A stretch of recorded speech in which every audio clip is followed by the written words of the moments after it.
আসসালামু আলাইকুম এভরিওয়ান, আবারও চলে আসলাম নতুন আরেকটি ব্লগ নিয়ে। তো আজকের সকালটা একটু অন্যরকম, দেরি করে ভিডিও শুরু করছি। দেখেন রান্না বান্নার আয়োজন শুরু হয়ে গেছে, নাস্তাও হয়ে গেছে। তো পাবদা মাছটা কালকে রান্না করা, গরুর মাংসটা ওই যে আম্মারা দিছে রান্না করা। তো ভাবতেছি যে একটু ভাজা ভাজা করব, আর পাবদা মাছটার ঝোল একটু কম, ওটাই আর একটু মডিফাই করা হবে। তো জলপাই বের করছে, সেদিন জলপাই নিয়ে আসছে, তো জলপাইটা সিদ্ধ করে রাখবো। যদিও এখন আচার বানাবো না, বাট সিদ্ধ করে না রাখলে তো ওটা আসলে ফ্রিজেও বেশি দিন থাকবে না। তো বরবটির ভর্তা বানাবো, প্রেসার কুকারে সিদ্ধ দিচ্ছি। দেখেন আলু আছে ওর মধ্যে। তো আলুটা মাংসের জন্য কাটা হয়েছিল, তো হেল্পিং হ্যান্ড ও বেশি একটু বড় বড় সাইজে কাটছে। তো ভাবলাম যে তাহলে ওটা বরবটির মধ্যেই দিয়ে দিই ভর্তার জন্য। আর আমি জলপাইটা ম্যাশড করে নিয়েছি, ওটা এখন বক্সে ভরে ডিপে রেখে দেবো। গরুর মাংস ভাজা ভাজা করবো, তার জন্য আলু ভেজে রাখা। এখন মাংসগুলা গলায় নিতেছি, হাত দিয়ে চূড়া করে নিতেছি। সেদিন আম্মার বাসা থেকে যে দিছিল গরুর মাংস, ওগুলো ছিলই রান্না করা। তো রান্না করা মাংস থাকলে এটা সুবিধা বেশি, রান্না করে ঝুড়া করেও করা যায়, রান্না করে নিয়ে ঝুড়া করে। তো আমরা সবসময় যা করি যে একদিন রান্না করে বেশি করে রান্না করি, রান্না করে এমনি তরকারি খাই, খাওয়ার পরে যেটা থাকে সেটা তারপরে এরকম করে হাত দিয়ে ঝুড়া করে ওরকম আলু দিয়ে সুন্দর টমেটো দিয়ে সুন্দর করে একটু ভাজা ভাজা করে নেই। এই পাতিলের মধ্যে আগের কালকে তো আমরা রাত্রে কেউ খাই নাই, ভাত গরম দিছি। আর এখন ভাত আবার বসাই নাই এখনও, রিহান স্কুল থেকে আসলো। আপাতত এত এত ভাত আছে, রাত্রে কেউই তো খাওয়া দাওয়া করে নাই, সবাই তো ওই বার্গার ওগুলোই খাওয়া হয়েছে। আর দেখেন এই যে মাংসটা, আমি যেহেতু আমাদের বাসায় এরা চর্বি টর্বি পছন্দ করে না, আমি এই জন্য একদম চর্বি টর্বি সব তুলে ফেলতেছি। এগুলো থাকলে রিহানার বাবা একটা ফোঁটাও খাবে না, ও একদম চর্বি যুক্ত মাংস পছন্দই করে না। আমি মাংস রান্না করলে একদম চেঁচে একদম মাংসের মধ্যে চর্বি ফেলাই দিই, দিয়ে যতটুকু মাংসের মধ্যে তেল সেটুকু আমার সব সয়াবিন তেল থাকে, আমার এই যে এই মাংসের তেল থাকে না, গরুর মাংসের তেল। তো এইভাবে করে বাসায় রান্না করতে হয় সব সময় ওর জন্য। মাংসটা সুন্দর করে ভাজা ভাজা করে নিচ্ছি। এটা সুন্দর করে ভাজতে হয় অল্প আঁচে, তো বেশি করে ভাজলে ওটা খেতে খুব মজা হয়। শুকনা ভাত দিয়ে কিংবা ডাল দিয়ে খেতে খুবই মজা। রায়ান খুব ঘ্যান ঘ্যান করতেছে, ওকে কাজে লাগাই দিচ্ছি। তো বলেন তো, এই শিশু শ্রমের জন্য কি আমার জেল জরিমানা কিছু হতে পারে জানি না। এত জ্বালা যন্ত্রণা শুরু করছে, নানান রকমের জিদ। পরে বললাম তুমি ঠিক আছে এগুলো মাজা ধোয়া করো। পরে দেখি যে খুব সুন্দর করে পারতেছে, একটা একটা করে সে সব মাজতেছে, মেজে সুন্দর করে ধুইতেছে, ধুয়ে আবার রাখতেছে। তো এইভাবে করে ছোটো বাচ্চাদের কাজ শেখালে কোনো সমস্যা হওয়ার কথা না, অবশ্য আমার মনে হয় শেখানো উচিত। আমরা ছাদে আসছি, সাথে নিয়ে আসছি আইসক্রিম। আর দেখেন আকাশে মেঘ, মনে হয় সেই আইসক্রিমের ক্রিম। যে শব্দ কনস্ট্রাকশনের, অসম্ভব শব্দ। আম্মা সহ আসছি, আম্মাকে একটু ছাদটা দেখাইতেছি, আমাদের ছাদটা।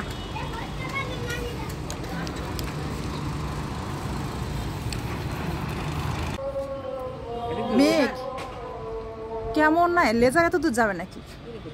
মেঘ, এই কি মেঘ! মাগরিবের আজান পড়তেছে, আমরা দেখি হঠাৎ করে মেঘের মধ্যে কেমন বিদ্যুৎ চমকানোর মতো। আপনারা দেখতেছেন কিনা আমি জানি না, দেখেন থেকে থেকে বিদ্যুৎ চমকানোর মতো হইতেছে, মনে হইতেছে ওখানে বজ্রপাতের মতো কিছু একটা ঘটনা ঘটতেছে। এই তো থেকে থেকে, মানে জানি না, এটা এইরকম আমি জীবনেও কখনো দেখি নাই যে মেঘের মধ্যে এরকম কোনো কিছু হয়। তো থেকে থেকে ওরকম বিদ্যুৎ চমকাইতেছে ওখানে, ওই মেঘের মধ্যে বিশাল বড় মেঘ মনে হতেছে। এখানে ঠিক মোবাইলের মধ্যে দেখা যাচ্ছে না, বাট মনে হতেছে যে লাভা, ও আগ্নেয়গিরির যে লাভা বের হয় ঠিক ওই রকম মেঘের মাথাটা লাল, আর ওই রকম মনে হচ্ছে ফুটে ফুটে বের হচ্ছে মেঘটা। আর মেঘটা পুরো ছড়াই যাচ্ছে, ওটা আসলে বিদ্যুৎ চমকাইতেছে, আসলে মেঘের ঘর্ষণে বিদ্যুৎই চমকাইতেছে থেকে থেকে। তো লাল হয়ে আছে, মনে হচ্ছে লাভা উদ্গীরণের মতো ওই মেঘটা, মেঘের মাথাটা ওরকম লাল টকটকে হয়ে ওরকম করে ছড়ায় যাচ্ছে। আজব একটা দৃশ্য দেখলাম জীবনে, এই ফার্স্ট। কি হয়ে যাচ্ছে ওই মেঘের মধ্যে আল্লাহ মাহবুব জানে। ওখানে মেঘের মধ্যে বিদ্যুৎ এখনো চমকাতেই আছে, বিদ্যুৎ চমকাতে আছে। আর এখন সন্ধ্যা লেগে আসছে, চলো আমরা চলে যাই। রায়হান এখন বলছে আমি যাবো না, ওর ভাল লাগতেছে, ও খালি ওই বিদ্যুৎ চমকানো মেঘই দেখতেছে। তো বিশাল বড় মেঘ যে জায়গায় মানে মেঘের ওখানে উৎস মানে ওখানে থেকে বৃষ্টি টিষ্টি হইতেছে মনে হয়, ঝড় বৃষ্টি হইতেছে। আমরা তো বেশ দূরে আছি, এখন যে জায়গায় ওই জায়গায় বৃষ্টি নামাই দিচ্ছে মনে হয়। আসো আসো আসো আসো রায়ন আসো আসো, টাটা। আজ প্ল্যান্টারে পানি দেই নাই, তো ছাদ থেকে এসে দৌড়ায় আমি পানি দেওয়ারই ব্যবস্থা করতেছি। প্ল্যান্টারে মগে করে নিয়ে যাচ্ছি, আজকে আর বালতি ধরে টানাটানি করতেছি না। রায়ান দেখেন আমার স্প্রে বোতলটা দিয়ে সে স্প্রে করে খুব বেশি মজা পাচ্ছে, সব গাছে স্প্রে করতেছে। দেখেন কি সুন্দর সন্ধ্যা মালতী ফুল। তো এগুলো সব আমি একদম ভিজাই টিজাই দিলাম, এই কড়া রোদে সব মরা মরা অবস্থা হয়ে গেছিলো, তো পানি দিয়ে দিলাম। আজকে পানি দিতেও মনে নাই, তো এখন এগুলো পানি টানি দিয়ে রোদটা পড়ে যাওয়ার পরে একটু তরতাজা হয়েছে। সন্ধ্যার নাস্তায় আজকে একটু ভাজাভুজি খাবো, তো তেলটাই গরম হয় না, ওইটা টেস্ট করার জন্য দিলাম। অস্ট্রেলিয়া সে পাঁপড় ভাজা হবে, ফ্রোজেনগুলো আইটেমগুলো ভাজবো। তো আরেক ধরনের পাঁপড় যে রিং চিপসের মতো ওগুলো আনছে, রিহান বাবা খাওয়াই হয় না, তো সেগুলো ভাজতেছি। বেশি করে ভাজি, বাচ্চা কাচ্চারা খুব পছন্দ করে এইসব পাঁপড় টাপড়, আমারও খুব পছন্দ। খাবার দাবার সব রেডি, এখন আমরা খাইতে বসবো। আম্মা খাবে কফি, তো আম্মা কফি বানায় নিয়ে আসছে। রিহান খাবে দুধ, তো রিহানে দুধ বানাই দিতেছে আম্মা। ওকে কফি দেওয়া যাবে না, কফি ধান্দা একটু পরেই, কিন্তু দেই না, ছোটো মানুষ তো ঘুমাবে না, ডাক্তার না করছে, তো এই জন্য ওকে কফি দেওয়া হয় না। আসলে বাচ্চা বাচ্চা ঘুমও কম, এমনিতেও ঘুমাইতে চায় না, এর মধ্যে যদি আবার কফি খাই তখন একটা সমস্যা, যার জন্য কফি খাওয়া একদমই মানা। রায়ান খাবে ড্রাই কেক। আমরা সবাই এখন বসবো নাস্তা করতে। ডাকে আসছো? আসবে আসবে, দিতেছি সব দিতেছি, বসো। কি নিবা? সমচা না? কয়টা? এখানে বসবো, আসবে, দুধ বানানো হয় না দেখে আসে, বসলো না।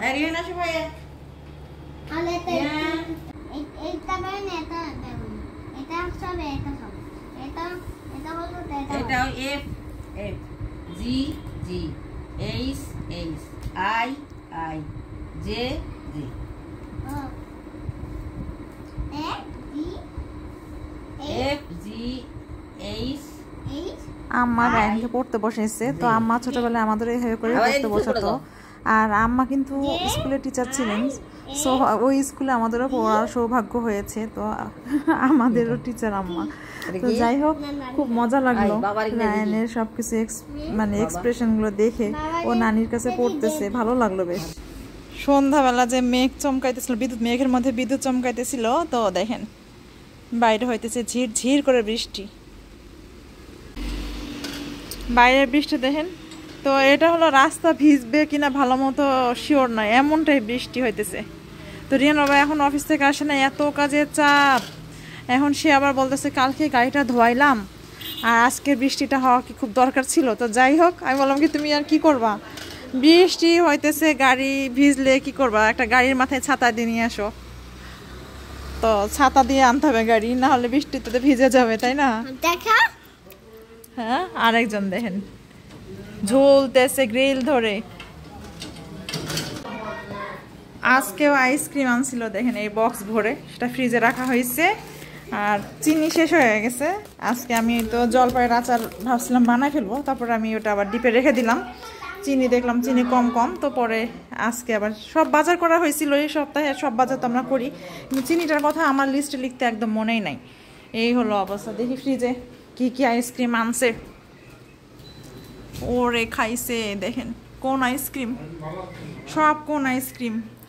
একটা যে আগের এগুলো আছে, ওই যে ইয়েগুলো 2 কালার, যে শেলান কোড না কি জানি না আমি, এগুলো কি নাম বলে, কি লেখা আছে দেখি একটু, 2 in 1।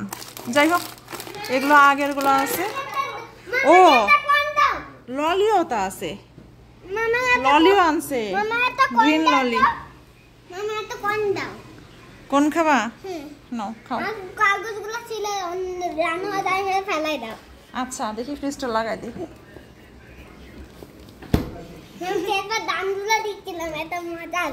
কি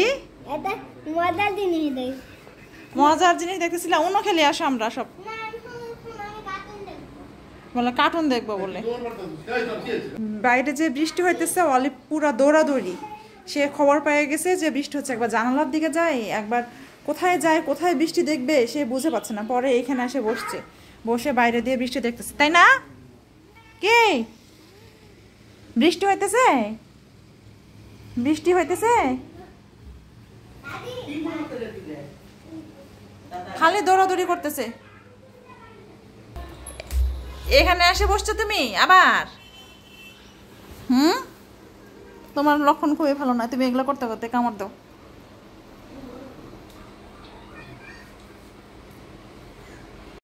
রায়ান আর রিহান দুই ভাই মিলে দাবা খেলতেছে। এই মুখ দে, হাত দে বের করে কেন? ছি ছি ছি ছি ছি, পচা। ও আমার রানীটা খেয়ে ফেলছিল, আমি ভাবতে পারিনি যে ও এত ভালো খেলবে। তাই তো রিহান একা একা দাবা খেলে, আর ওর মনে হয় যে না, ওর একটা সঙ্গী সাথী থাকলে ভালোই হতো। তো এই জন্য রায়ানকে সে খেলাতে মানে শিখাচ্ছে, খেলা শিখাচ্ছে। আর এর মধ্যে রায়ান একদম চিল, তাই না? রায়ান তো সেই জোস। তাই বলে ওরে আবার ঠকাস না, ওরে শিখাস, একদম ঠিকঠাক মতো শিখা। দুজন মিলে খেলা, ধরো দুজনে। The bishop from 1000 miles away. Hmm, The bishop from 1000 miles away. দেখো, তারপর আমি আবার ভাবে চেক দিয়েছিলাম, তারপর এটা চেক ম্যাচ হয়েছে, কিন্তু আমি এই বিশপটা খেয়াল করি নাই আর খাই দিছে। তাই খেয়াল করা নাই। রায়ানের ভালোই বুদ্ধি, রায়ান মনেও রাখে, তাই না? খুশি। রিহানার বাবা অফিস থেকে আসলো, কাজটা শেষ করে, অনেক রাত হয়ে গেছে অলরেডি। আর আনছে আমাদের জন্য একটা খুবই সুন্দর কেক, মিষ্টি কালারের। প্যাকেটটা দেখেই তো মনটা ভালো হয়ে যাচ্ছে। কেকটা আসলে কেমন হবে দেখার অপেক্ষা, দেখি। ওয়াও, সেই একটা কেক, ম্যাকারন দিয়ে সাজানো। কেকটা খেতে কেমন হবে বুঝতেছি না, বাট ফ্লেভারটা খুব সুন্দর একটা ফ্লেভার আসতেছে। আমি এটা খাবো। হ্যাঁ অবশ্যই তো খাবে, তো খাবার জিনিসই। আমি কয়েনটা খাবো। দেখেন, ও দেখতে দেখতে হামাগুড়ি দিয়ে উপরে উঠে গেছে। আমি এটা খাবো, কয়েনটা। কয়েনটা খাবা? আচ্ছা খাবা। তো খুবই সুন্দর একটা কেক, এখন কেটে খেয়ে দেখি কেমন লাগে।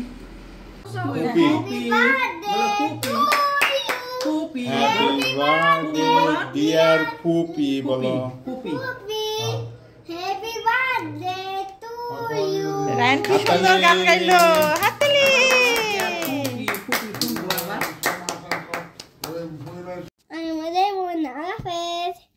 আমরা শুয়ে পড়ছি, আর বাইরে ঝড় বৃষ্টি, একদম কি একটা যে অবস্থা বলার মতো না। তো বাইরে বেশ ঠান্ডা ঠান্ডা পরিবেশ, সবাই শুয়ে পড়ছে। তো সব কিছু মিলে সবাই দিন শেষে আসলে টায়ার্ড। যাই হোক, তো আল্লাহ হাফেজ, আজকের মতো এই পর্যন্তই। অমিতা স্ট্রিম অবশ্যই সাবস্ক্রাইব করে দিবেন, আর ভিডিওগুলো শেয়ার দিয়ে, আর ফেসবুক পেজটা ফলো দিয়ে আমার সাথে থাকবেন। তো আজকের মতো এই পর্যন্ত, আল্লাহ হাফেজ।